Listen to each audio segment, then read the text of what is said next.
Voyons maintenant les listes de compréhension. Les listes de compréhension sont des outils extrêmement pratiques pour tous les data scientists ou data analysts travaillant avec le langage Python. En effet, elles permettent de créer des listes, même des listes compliquées, en une seule ligne de code. C'est un peu comme la fonction lambda, donc le mot-clé lambda qui permet de définir une fonction en une seule ligne de code. Donc les listes de compréhension, c'est une fonctionnalité qui existe dans Python qui permet aussi de créer une liste en une seule ligne de code. Donc ceci permet de simplifier votre programme en le rendant plus efficace et plus structuré et mieux structuré. Voici un aperçu de la puissance des listes de compréhension. Regardez ce petit exemple-là. Ici, nous avons créé une liste avec un for. Donc, d'abord, nous avons une liste de nombres, 10, 20, 30, 40, 50. Nous avons créé une liste vide.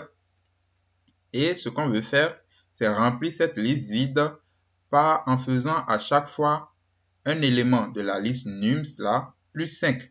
D'accord? Donc, on obtiendrait 15, 25, 35, 45, 55. Donc, vous connaissez cette structure de code là, création d'une liste vide avec un book for et la méthode append, vous remplissez, vous enregistrez des valeurs dans la liste vide précédemment créée. J'exécute. Donc, vous voyez, ça fait 15, 25, 35, 45, 55. Très bien. Donc, vous voyez, 1, 2, 3, 4, 5. 5 lignes de code pour faire l'opération. Alors, vous allez comprendre maintenant la puissance d'une liste de compréhension qui va nous permettre d'obtenir ce même résultat-là en une seule ligne de code. Donc, on fait new nums 2, d'accord, égal, j'ouvre les crochets comme si je voulais créer une liste, d'accord. Vous savez que pour créer une liste, c'est double crochet. Et qu'est-ce que je mets? Je vais mettre for i in nums, d'accord. Mais je reviens en avant pour mettre l'instruction. Donc, je mets le for, d'accord, et la syntaxe du for, et je reviens en avant pour mettre l'instruction. Plutôt que de le mettre d'habitude, on le met après le for. Donc, on met l'instruction après le for. Mais ici, je mets l'instruction avant le for. Donc, ça fait i plus 5. Tout simplement, for i in nums. Donc, je dis, faites i plus 5 pour tout i élément de nums. Tout simplement. Et je n'oublie pas de mettre tout ça en crochet. Quand je vais afficher new nums 2, vous allez voir, j'ai absolument le même résultat. 15, 25, 35, 45, 55. Génial. J'ai fait la même opération que j'avais fait en 5 lignes de code ici. Je l'ai fait en une seule ligne de code ici. D'accord? Vérifions que les deux résultats sont bel et bien équivalents. Donc, on fait appel à l'opérateur d'équivalence. Donc, attention, non, new nums égal new nums 2. Est-ce que ce sont des listes équivalentes?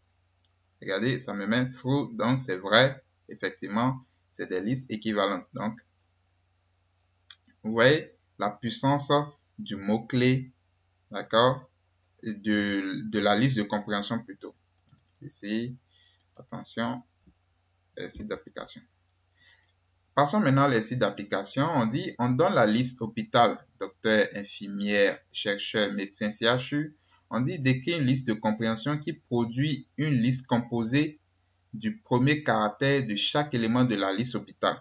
Donc, ce qu'on veut faire, c'est obtenir une autre liste à partir de la liste hôpital qui est composée seulement du premier caractère de chaque élément de la liste hôpital. Donc, j'aurai D, I, C, M, C. C'est ce que je veux avoir.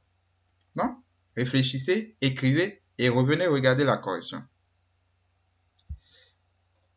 Je vais dire hôpital ou je peux la nommer comment? Je dis H par exemple. H égale. Je mets crochet. Je mets for i in hôpital.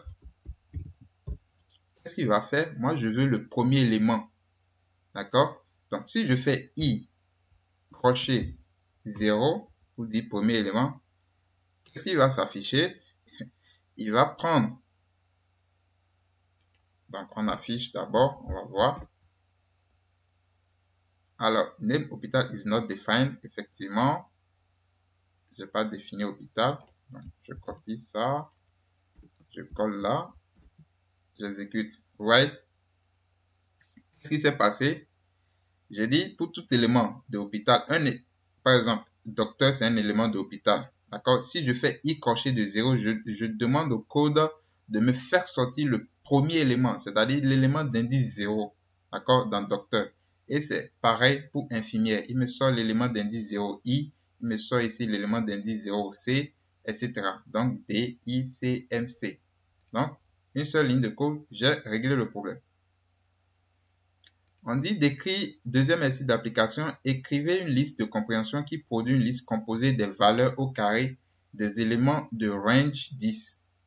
Donc, c'est simple, je dis valeur au carré égale, j'ouvre mon crochet pour liste, je dis for i in range 10. Et qu'est-ce que je vais faire? Je vais faire le i au carré. Donc, i au carré. Donc, pour tout élément dans range 10, faites à chaque fois i au carré. Donc, je vais afficher valeur carré. Donc, premier élément de range 10, c'est 0. 0 au carré, ça fait 1. Deuxième élément de range 10, c'est 1. Ça fait 1 au carré, ça fait 1. Troisième élément, c'est 2. 2 au carré, ça fait 4, etc. Juste, il s'arrête à 9. 9 au carré, ça fait 81. Vous voyez la puissance des listes de compréhension. Il vous permet d'écrire, de créer une liste en une seule ligne de code. Et ça, c'est extrêmement pratique en data science.